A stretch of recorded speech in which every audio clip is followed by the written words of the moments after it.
ನಮಸ್ಕಾರ ಪುಟಾಣಿಗಳೇ. ಇವತ್ತು ಕಾಡಿನ ಪ್ರಾಣಿಗಳ ಬಗ್ಗೆ ಕತೆ ಹೇಳ್ತೀನಿ. ಅದಕ್ಕೂ ಮೊದಲೇ ನೀವು ಲೈಕು, ಕಮೆಂಟು ಮತ್ತು ಸಬ್ಸ್ಕ್ರೈಬ್ ಆಗೋರು ಆಗಿ ನನಗೆ ಉಪಯೋಗ ಬರುತ್ತದೆ. ಕತೆ ಶುರು ಹಚ್ಕೊಳ್ಳೋಣ. ಒಂದು ದಟ್ಟವಾದ ಅರಣ್ಯ ಕಾಡಿನಲ್ಲಿ ಎಲ್ಲ ಥರದ ಪ್ರಾಣಿ ಪಕ್ಷಿಗಳು ವಾಸ ಇರ್ತವೆ.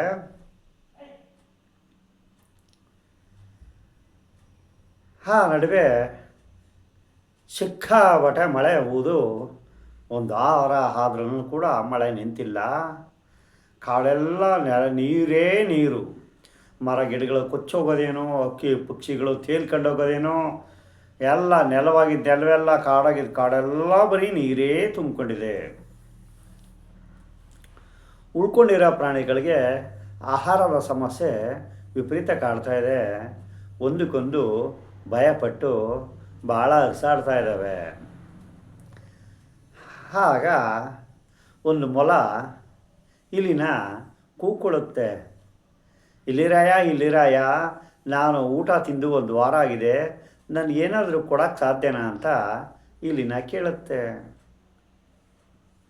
ಆಗ ಇಲಿ ಹೇಳುತ್ತೆ, ನಾನು ಏನೂ ತಿಂದಿಲ್ಲ ಮೊಲರಾಯ, ನಾನು ಊಟ ತಿಂದು ಒಂದು ವಾರ ಭೀ ಆಗೋಯ್ತು. ಮಳೆ ಸಿಕ್ಕಾಪಟ್ಟೆ ಆವರಿಸ್ಕೊಂಡಿದೆ, ಜಲಪ್ರಳಯ, ಹೊರಗಡೆ ತಲೆನೇ ಹಾಕೋಕ್ಕಾಯ್ತಾ ಇಲ್ಲ, ಹಾಗಾಗಿ ಸಮಸ್ಯೆಗಳು ಕಾಡ್ತಾ ಇದೆ ಅಂತ ಹೇಳುತ್ತೆ.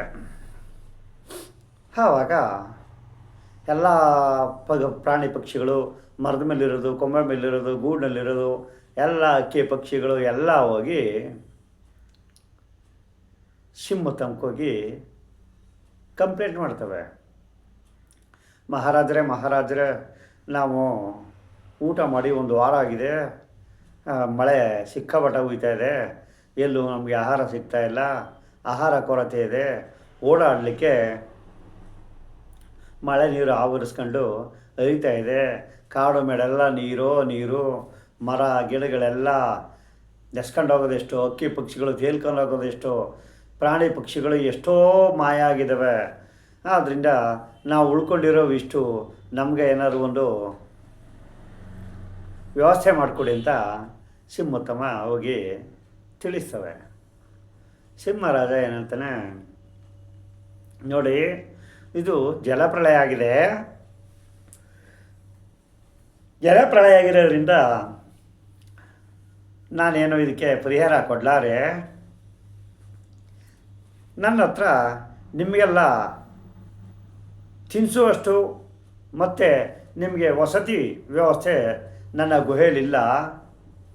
ಹಾಗಾಗಿ ನೀವೇನು ಬೇಜಾರು ಮಾಡ್ಕೋಬೇಡಿ, ನಾನು ಅಷ್ಟು ಶ್ರೀಮಂತನಲ್ಲ ಅಂತ ಸಿಂಹ ಹೇಳುತ್ತೆ. ಈಗ ಪ್ರಾಣಿ ಪಕ್ಷಿಗಳೆಲ್ಲ ರಿಕ್ವೆಸ್ಟ್ ಮಾಡ್ಕೋತವೆ, ಹಾಗನ್ಬೇಡಿ ಸಿಂಹರಾಜ, ನಾವು ನಿಮ್ಮನ್ನೇ ನಂಬ್ಕೊಂಡು ಬಂದಿದ್ದೀವಿ, ನೀವೇನಾದ್ರು ನಮಗೆಲ್ಲ ಒಂದು ದಾರಿ ತೋರಿಸ್ಬೇಕು ಅಂತ ಕೇಳ್ಕೊತಾ ಇದ್ದಾವೆ. ಆವಾಗ ಸಿಂಹರಾಜನಿಗೆ ಒಂದು ಸಡನ್ನಾಗಿ ಒಂದು ಐಡಿಯಾ ಸಿಕ್ಕುತ್ತೆ. ಕಾಡಿನ ಗುಡ್ಡದ ಮೇಲೆ ಒಂದು ಗುಹೆ ಇದೆ. ಆ ಗುಹೆಯಲ್ಲಿ ಹೋಗಿ ಸೇರಿಕೊಂಡ್ರೆ ನಾವೆಲ್ಲ ಮಳೆ ನಿಲ್ಲೋವರೆಗೆ ಆಶ್ರಯ ಪಡೆಯಬಹುದು. ಇದಕ್ಕೆ ನಿಮ್ಮೆಲ್ಲರ ಒಪ್ಪಿಗೆ ಇದೆಯಾ ಅಂತ ಸಿಂಹ ಕೇಳುತ್ತೆ. ಅದಕ್ಕೆ ನರಿ ಅನ್ನತ್ತೆ, ಮಹಾರಾಜರೇ, ಸಾಯಿಸೋದಿದ್ದರೆ ನಮ್ಮನ್ನು ಇಲ್ಲೇ ಸಾಯಿಸ್ಬಿಡಿ, ನಮ್ಮನ್ನು ಗುಹೆ ಗಂಟ ಕರ್ಕೊಂಡೋಗಿ ಸಾಯಿಸ್ಬೇಡಿ. ಸತ್ತರೆ ಈ ಮಳೆ ನೀರಲ್ಲೋ ಒಳೆಯಲ್ಲೋ ಕೊಚ್ಕೊಂಡು ಹೊಂಟೋಗ್ಬಿಡ್ತೀವಿ, ಅಲ್ಲಿಗೆ ಹೋಗಿ ಸಾಯೋದಕ್ಕೆ ಇದೇ ನಾವು ನೆಮ್ಮದಿ ಅಂತ ಹೇಳುತ್ತೆ. ಕರಡಿನೂ ಆಗಿ ಹೇಳುತ್ತೆ, ಮಹಾರಾಜರೇ, ನಾವು ಗುಹೆ ಬಂದು ಸಾಯೋಕ್ಕೆ ಇಷ್ಟ ಇಲ್ಲ, ನಾವು ಮಳೆ ನೀರಲ್ಲಿ ತೇಲ್ಕೊಂಡೇ ಬೇಕಾದ್ರೆ ಸಾಯ್ತೀವಿ, ನಾವು ಇಲ್ಲೇ ಇದ್ದರೂ ಸರಿಯೇ, ನಾವು ಅಲ್ಲಿಗೆ ಬರೋದಿಲ್ಲ ಅಂತ ಹೇಳ್ತದೆ. ಆನೆ ಹೇಳುತ್ತೆ, ಸಿಂಹರಾಜರೇ, ಆ ಗುಹೆ ಬಾಗಿಲು ನಾನು ನೋಡಿದ ಮಟ್ಟಿಗೆ ಓಪನೇ ಆಗಿಲ್ಲ. ಮೋಸ್ಟ್ಲಿ ಯಾರೋ ಹಿಂದಿನ ಜನ್ಮದಲ್ಲಿ ಈ ಗುಹೆ ಬಗ್ಗೆ ರಹಸ್ಯ ದಾರಿಗಳಿದ್ದು ಅದನ್ನೇನಾದ್ರು ಜನಗಳು ನೋಡ್ಕೊಬಿಡ್ತಾರೆ ಮನುಷ್ಯರು ಅಂಥೇಳಿ ಆ ಗುಹೆ ಬಾಗಿಲನ್ನ ಮುಚ್ಚಿರ್ಬೋದು. ನಾನು ಇದುವರೆಗೂ ಓಪನ್ ಆದದೇ ನೋಡಿಲ್ಲ ಅಂತ ಆನೆ ಹೇಳುತ್ತೆ. ಆವಾಗ ಸಿಂಹ ಕೇಳುತ್ತೆ, ಇನ್ಯಾರಾದರೂ ನಿಮ್ಮ ಆಕ್ಷೇಪಣೆಗಳಿದ್ದರೆ ತಿಳಿಸಿ ಅಂತ ಕೇಳುತ್ತೆ. ಅದಕ್ಕೆ ಕೋತಿ ಹೇಳುತ್ತೆ, ಸಿಂಹರಾಜರೇ, ನಾನು ಒಂದು ದಿನ ಆ ಗುಹೆ ಪಕ್ಕದ ಮೇಲ್ಗಡೆ ಮರದ ಮೇಲೆ ಒಂದು ಹಣ್ಣು ತಿನ್ನೋಕ್ಕೆ ಹೋಗಿದೆ.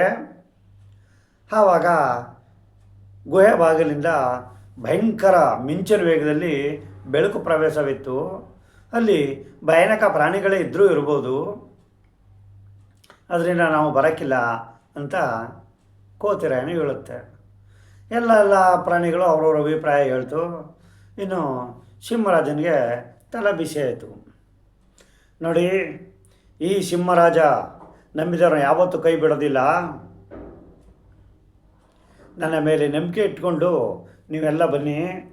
ನೀವು ಮಳೆಯಲ್ಲಿ ನೆನೆದನ್ನು ನಾನು ಕಣ್ಣಾರೆ ನೋಡೋಕ್ಕಾಯ್ತಾ ಇಲ್ಲ. ನಾನು ಮುಂದೆ ಹೋಗ್ತೀನಿ, ನೀವೆಲ್ಲ ಹಿಂದಿಂದ ಬನ್ನಿ ಅಂತ ಕೇಳುತ್ತೆ. ಅದಕ್ಕೆ ಸಣ್ಣ ಪಣ್ಣ ಪಕ್ಷಿಗಳೆಲ್ಲ ಒಂಟೆ, ಕರಡಿ ಇದ್ರ ಮೇಲೆ ಕೂತ್ಕೋತವೆ. ಈ ಕರಡೆ, ಕುದುರೆಗಳು, ಆನೆಗಳು ಇವೆಲ್ಲ ನೆಡ್ಕೊಂಡು ಹೋಯ್ತಾವೆ. ಸಣ್ಣ ಪಣ್ಣ ಕೋತಿಂತವೆಲ್ಲ ಆನೆಗಳು ಒಂಟೆಗಳ ಮೇಲೆ ಕೂತ್ಕೊಂಡು ನೀರಿನೊಳಗಡೆ ತೇಲ್ಕೊಂಡು ಈಜ್ಕೊಂಡು ಹೆಂಗೋ ಮಾಡ್ಕೊಂಡು ಸಿಂಹರಾಜನ ಒಂದು ಗುಹೆ ಇತ್ತಲ್ಲ, ಆ ಗುಹೆಗೆ ಹೋಗಿ ಸೇರುತ್ತೆ. ಆವಾಗ ಗುಹೆ ನೋಡ್ತವೆ.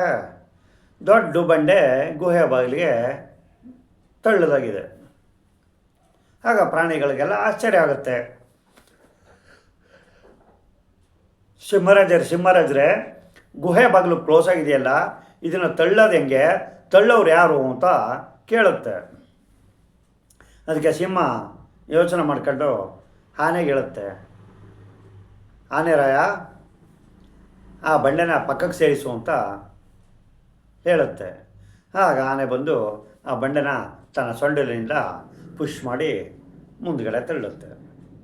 ಆಗ ಸಿಂಹರಾಜ, ನಾನು ಒಳಗಡೆ ಹೋಗ್ತೀನಿ, ನೀವೆಲ್ಲ ಇಲ್ಲೇ ಕಾಯ್ತಾಯಿರಿ, ನೀವ್ಯಾರು ನಿಂದು ಕೂಡ ಬರಬೇಡಿ ಅಂತ ಹೇಳುತ್ತೆ. ಅದಕ್ಕೆ ಇನ್ನಿತರ ಪ್ರಾಣಿಗಳೆಲ್ಲ, ಸಿಂಹರಾಜ, ನಾವೆಲ್ಲ ನಿಮ್ಮನ್ನೇ ನಂಬ್ಕೊಂಡಿದ್ವಿ, ಒಳಗಡೆ ನಿಮ್ಗೇನಾದ್ರು ತೊಂದರೆ ಸಮಸ್ಯೆಗಳಾದರೆ ಏನು ಮಾಡೋದು ಅಂತ ಕೇಳ್ತವೆ. ಅದಕ್ಕೆ ಸಿಂಹ ಹೇಳುತ್ತೆ, ಬಲವಿದ್ದರೆ ಜಯ, ಇಲ್ಲದಿದ್ದರೆ ವೀರ ಸ್ವರ್ಗ, ಇದು ಕಾಡಿನ ರಾಜ ಸಿಂಹನ ಮಾತು ಇದು ಅಂತ ಹೇಳಿಬಿಟ್ಟು ಗುಹೆ ಒಳಗಡೆ ನಿಂತ್ಕೊಂಡು ಹೋಗುತ್ತದೆ. ಮೊದಲಿಗೆ ಗುಹೆ ಒಳಗಡೆ ಕತ್ಲ ಆವರಿಸ್ಕೊಂಡಿದೆ. ಮುಂದಕ್ಕೆ ಹೋಯ್ತಾ ಒಂದು ಕಡೆಯಿಂದ ಭಾಳ ವಿಸ್ಮಯವಾದ ಬೆಳಕು ಬರ್ತಾ ಇದೆ. ಸಿಂಹ ಧೈರ್ಯ ಮಾಡ್ಕೊಂಡು ಒಳಗಡೆ ಹೋಗ್ತಾ ಇದೆ. ಅಲ್ಲಿ ಒಂದು ರಾಜಸಿಂಹ, ಮುದಿಸಿಂಹ, ರಾಜಸಿಂಹ ಒಳಗಡೆ ನಿಂತ್ಕೊಂಡು, ಏಯ್ ಅಲ್ಲೇ ನಿಲ್ಲು ಅನ್ನುತ್ತೆ. ಆಗ ಈ ಸಿಂಹರಾಜ, ಮಹಾರಾಜರೇ, ನಾನು ಕೇಡು ಮಾಡಲಿಕ್ಕೆ ಬಂದಿಲ್ಲ. ನನ್ನ ಅರಣ್ಯದಲ್ಲಿರುವ ಪ್ರಾಣಿ ಪಕ್ಷಿಗಳೆಲ್ಲ ಮಳೆಯಲ್ಲಿ ನೆನೀತಾ ಇದ್ದಾವೆ. ಅವಕ್ಕೆ ತಿನ್ನಲಿಕ್ಕೆ ಆಹಾರ ಇಲ್ಲ, ಮಲಗೋಕ್ಕೆ ಜಾಗ ಇಲ್ಲ. ಅದರ ಒಂದು ರಕ್ಷಣೆಗೋಸ್ಕರ ನಾನು ತಮ್ಮ ಗುಹೆ ಒಳಗಡೆ ಪ್ರವೇಶ ಮಾಡಿದ್ದೀನಿ. ದಯವಿಟ್ಟು ನಮಗೆ ಆಶ್ರಯ ಕೊಡಿ ಅಂತ ಕೇಳ್ತಾ ಇದೆ. ಅದಕ್ಕೆ ಮಹಾರಾಜ ಸಿಂಹ ಇತ್ತಲ್ಲ, ಅದು ಹೇಳುತ್ತೆ ಈ ಸಿಂಹನಿಗೆ, ಎಲ್ಲ ಮೋಸಗಾರ, ಸಂಪತ್ತನ್ನು ಲೂಟಿ ಮಾಡುವುದಕ್ಕೆ ಈ ಥರ ನೆಪ ಹಾಕಿಕೊಂಡು ಬಂದಿದ್ದೀಯ, ತೊಲಗಾಚೆ ಇಲ್ಲಿಂದ ಅಂತ ಹೇಳುತ್ತೆ. ಒಳಗಡೆ ನಿಧಿ ಇದೆ. ನಿಧಿನ ಸಿಂಹ ಕಾಯ್ತಾ ಇದೆ. ಅದಕ್ಕೋಸ್ಕರ ಆ ನಿಧಿ ಯಾರಿಗೂ ಸಿಗಿಸ್ಬಾರ್ದು ಅಂತೇಳಿ ಅದು ಕಾಯ್ತಾ ಇದೆ. ಅದಕ್ಕೆ ಸಿಂಹ ಹೇಳುತ್ತೆ, ಹೊರಗಡೆಯಿಂದ ಬಂತಲ್ಲ ಆ ಸಿಂಹ ಹೇಳುತ್ತೆ, ನೋಡಿ, ಎದುರುಗಡೆ ಹೋರಾಡಿಬೇಕಾದ್ರೆ ನಾನು ಕುಸ್ತಿಯಲ್ಲಿ ಗೆಲ್ಲಬಲ್ಲೆ, ಆದರೆ ಮೋಸದ ಮಾತಿನ ನಾನು ಅರಣ್ಯನ ಕಾಡಿನಲ್ಲಿರೋ ಸಂಪತ್ತನ್ನು, ನಿಮ್ಮ ಗುಹೆ ಒಳಗಡೆ ಇರೋನ್ನ ಸಂಪತ್ತನ್ನು ನಾನು ಎತ್ಕೊಂಡು ಹೋಗ್ಲಾರಿ ಅಂತ ಹೇಳುತ್ತೆ. ಅದಕ್ಕೆ ಒಳಗಡೆ ಇರೋ ಸಿಂಹಕ್ಕೆ ಭಾಳ ಕೋಪ ಬಂದ್ಬಿಡ್ತು. ಏನು, ನನ್ನೊಡನೆ ನೀನು ಕುಸ್ತಿ ಮಾಡುವಿಯಾ ಅಂತ ಕೇಳುತ್ತೆ. ಇಲ್ಲ ಮಹಾರಾಜರೇ, ಒಂದು ವೇಳೆ ಕುಸ್ತಿ ಮಾಡಿದರೂ ಸಹ ನಾನು ಗೆದ್ದು ಆಭರಣಗಳನ್ನೆಲ್ಲ ಬಿಟ್ಟು ಹೋಗುತ್ತೇನೆ. ಆದರೆ ನನಗೆ ಈ ನಿಧಿ ಸಂಪತ್ತು ಏನಿದೆಯೋ ಆ ಸಂಪತ್ತು ಕೊಂಡೊಯ್ಯಲಾರೆ. ಆದ್ದರಿಂದ ನಾನು ನನ್ನ ಕೋರಿಕೆಯನ್ನು ತಮ್ಮ ಮುಂದೆ ಇಡ್ತಾ ಇದ್ದೀನಿ. ಪ್ರಾಣಿಗಳು ಪಕ್ಷಿಗಳೆಲ್ಲ ಮಳೆಯಲ್ಲಿ ನೆನ್ಕೊಂಡು ಸಾಯ್ತಾ ಕೂತಿದ್ದಾವೆ. ಅದಕ್ಕೋಸ್ಕರ ನಾನು ಬಂದೆ. ನಿಮ್ಮ ಸಂಪತ್ತು ನನಗೆ ಬೇಕಾಗಿಲ್ಲ ಅಂತ ಹೇಳುತ್ತೆ. ಅಷ್ಟರಲ್ಲಿ ರಾಜಸಿಂಹ ಇತ್ತಲ್ಲ ಒಳಗಡೆ, ಗುಹೆ ಒಳಗಡೆ, ಆ ಗುಹೆ ಒಳಗಡೆ ರಾಜಸಿಂಹ ಇರೋದು ಸರ್ಪ ಆಗಿ ಬದಲಾಗ್ತದೆ. ಆಗ ಸರ್ಪ ಹೇಳುತ್ತೆ, ಸಿಂಹರಾಜರೇ, 100 ವರ್ಷಗಳ ಹಿಂದಿನ ಕಥೆ ಇದು, ಕೇಳಿ ಹೇಳ್ತೀನಿ. ಮಹಾರಾಜರು ಬೇಟೆಯಾಡ್ಕೊಂಡು ಎಲ್ಲ ಲೂಟಿ ಮಾಡ್ಕೊಂಡು, ಸಾಮ್ರಾಜ್ಯಗಳನ್ನೆಲ್ಲ ಲೂಟಿ ಮಾಡ್ಕೊಂಡು ಇದೇ ಮಾರ್ಗದಲ್ಲಿ ಹೋಗ್ಬೇಕಾದ್ರೆ ಕಾಡಿನಲ್ಲಿ ಕಾಡ್ಗಿಚ್ಚು ಆರಂಭವಾಗಿ ಅರಣ್ಯ ಪೂರ್ತಿ ಬೆಂಕಿಯಿಂದ ಬೇಯ್ತಾ ಇದೆ. ಆಗ ಮಹಾರಾಜರು ಸಾಮ್ರಾಜ್ಯಗಳಲ್ಲಿ ಗೆದ್ಕೊಂಡು ಚಿನ್ನಾಭರಣಗಳ ಜೊತೆಲಿ ಬರಬೇಕಾದ್ರೆ ಬೇರೆ ದಾರಿ ಇಲ್ಲದೇ ಗುಹೆ ಒಳಗಡೆ ಬರಬೇಕಾಯಿತು. ಆ ಗುಹೆ ಒಳಗಡೆ ಬರಬೇಕಾದ್ರೆ ಚಿನ್ನದ ಪೆಟ್ಟಿಗೆಗಳ ಸಮೇತನೇ ಬಂದರು. ಆ ಮಹಾರಾಜರು ಯುದ್ಧದಲ್ಲಿ ಗೆದ್ರೂ ಕೂಡ ಅವರು ಗುಹೆ ಒಳಗಡೆ ನುಗ್ಗಿದ್ರೂ ಕೂಡ ಅವರು ಬದುಕುಳಿಲಿಲ್ಲ, ಸತ್ತೋದ್ರು. ಅಷ್ಟು ಹತ್ರ ಬೆಂಕಿ. ಹಾಗಾಗ ಸಾಯಬೇಕಾದ್ರೆ ನಾನು ಇಲ್ಲಿ ಸರ್ಪ ಆಗಿದ್ದೆ. ಹಾಗೆ ಸಾಯುವಾಗ ಹೇಳಿದರು, ಈ ನಿಧಿನ ನೀನು ಕಾಪಾಡಬೇಕು, ಇದು ನಿನಗೆ ವಹಿಸ್ತಾ ಇದ್ದೀವಿ ಅಂತ ಹೇಳಿಬಿಟ್ಟು ಆ ಮಹಾರಾಜರು ಎಲ್ಲ ತೀರೋಗ್ಬಿಟ್ರು. ಅಂದಿನಿಂದ ಇಂದಿನವರೆಗೂ ಈ ನಿಧಿನ ಚಿನ್ನಾಭರಣಗಳೆಲ್ಲನೂ ನಾನು ಕಾಯ್ತಾ ಇದ್ದೀನಿ. ಈ ಗುಹೆ ಒಳಗಡೆ ಬಂದವರೆಲ್ಲ ನಿಧಿಗೆ ಆಸೆಪಟ್ಟು ಬರ್ತಾಯಿದ್ರು. ಆದರೆ ಇಲ್ಲಿನ ಒಂದು ವಾತಾವರಣ ಅವ್ರಿಗೆ ಸಾವು ಆಯ್ತಾಯಿತ್ತು. ಬದುಕಿ ಯಾರು ಹಿಂದಕ್ಕೆ ಹೋದವರಿಲ್ಲ. ನೀವು ನಿಧಿ ಮೇಲೆ ಆಸೆ ಬಿಟ್ಟು ಪ್ರಾಣಿ ಪಕ್ಷಿಗಳಿಗೋಸ್ಕರ ಆಶ್ರಯಕ್ಕೋಸ್ಕರ ಬಂದಿದ್ದೀವಿ ಅಂತ ನೀವು ಹೇಳಿದ್ರಿ. ನಿಮ್ಮ ಒಂದು ಕೋರಿಕೆ ಮಂಜೂರಾಗಿದೆ ಅಂತ ಹೇಳುತ್ತೆ. ಯಾವುದು ಹಾವು. ಆವಾಗ ಸಿಂಹನ ಒಳಗಡೆನೇ ಬಂತಲ್ಲ, ಹೊರಗಡೆಯಿಂದ ಪ್ರಾಣಿ ಪಕ್ಷಿಗಳಿಗೆ ಆಶ್ರಯ ಬೇಕು ಅಂತ ಆ ಸಿಂಹ ನನ್ನ ಮಿತ್ರರನ್ನೆಲ್ಲ ಕರೀಲ ಹಾಗಾದರೆ ಅಂತ ಹೇಳುತ್ತೆ. ಹೌದು, ಕರೀರಿ ಎಲ್ಲರೂ, ಎಲ್ಲ ಇರಲಿ. ಮಳೆ ಯಾವಾಗ ನಿಲ್ಲುತ್ತೋ ಅಲ್ಲಿಗಂಟು ಇರಲಿ. ಮಳೆ ನಿಂತ ಮೇಲೆ ನೀವು ಹೋಗಬೇಕಾದ್ರೆ ಈ ಚಿನ್ನಾಭರಣಗಳು, ಈ ಒಂದು ಸಂಪತ್ತು ಎಲ್ಲನೂ ನೀವೇ ತಗೊಂಡೋಗಿ. ನೀವು ತಗೊಂಡು ಪ್ರಾಣಿ ಪಕ್ಷಿಗಳಿಗೆ ಯಾರ್ಯಾರು ಸಂಕಷ್ಟದಲ್ಲಿದ್ದಾರೋ ಅವ್ರಿಗೆಲ್ಲಕ್ಕೂ ಆಶ್ರಯ ನೀಡಿ, ಕಾಡನ್ನು ಒಂದು ಸಂಪತ್ತನ್ನು ಉಳಿಸಿ, ಇದನ್ನು ನಿಮ್ಮ ಖರ್ಚಿಗೆ ಅಂತ ಈ ಸಂಪತ್ತನ್ನೆಲ್ಲ ನೀವು ವಶಪಡಿಸ್ಕೊಂಡು ಎಲ್ಲ ನಿಮ್ಮ ಉದ್ಧಾರಕ್ಕಾಗಿ, ಕಲ್ಯಾಣ ಕಾರ್ಯಗಳಿಗಾಗಿ ಇಟ್ಕೊಳ್ಳಿ ಅಂತ ಹೇಳಿ ಹಾವು ಮಾಯ ಆಗ್ಬಿಡ್ತದೆ. ಆಗ ಪ್ರಾಣಿಗಳೆಲ್ಲ ಹೊರಗಡೆ ಇದ್ದಾವೆಲ್ಲ ಒಳಗಡೆ ಬರ್ತದೆ. ಅಲ್ಲೇ ಸುಮಾರು ದಿನ ಗಂಟ ವಾಸ ಇರ್ತವೆ. ಮಳೆ ನಿಲ್ಲುತ್ತೆ. ಮಳೆ ನಿಂತ ಮೇಲೆ ಈ ಹಾವು ಹೇಳುತ್ತಲ್ಲ, ಈ ಆಭರಣಗಳೆಲ್ಲ ನಿಮ್ಮದೇ ಅಂತ.